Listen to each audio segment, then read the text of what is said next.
Welcome to Kenton Teaches. Enjoy the video. In this video, I will explain how to make pudding at home without egg. We'll explore a simple method that ensures a rich, creamy texture without any fuss. You'll be surprised how easy it is to whip up a delightful dessert using common ingredients. Get ready to impress your family and friends with this fantastic egg-free treat. Let's dive right into the steps. First, let's talk about what you'll need. You'll want about 2 cups of milk, a 1/4 cup of sugar, and 2 tablespoons of cornstarch. For flavor, a teaspoon of vanilla extract is perfect, or you can use 2 tablespoons of cocoa powder for chocolate pudding.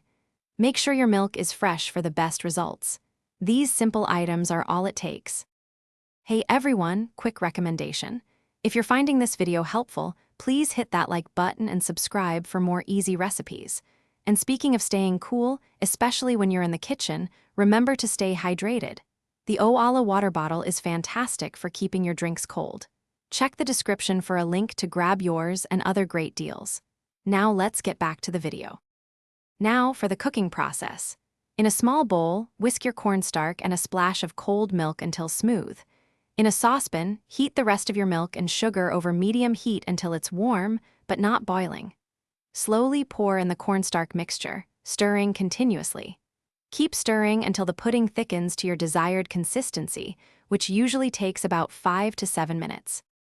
Once your pudding reaches that perfect thickness, remove it from the heat. Now is the time to stir in your vanilla extract or cocoa powder. Pour the warm pudding into your serving dishes. You can use small ramekins or a larger bowl.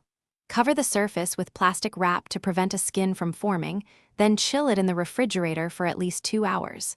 This ensures a firm, delicious pudding. Thanks for watching. Please subscribe if this video was helpful.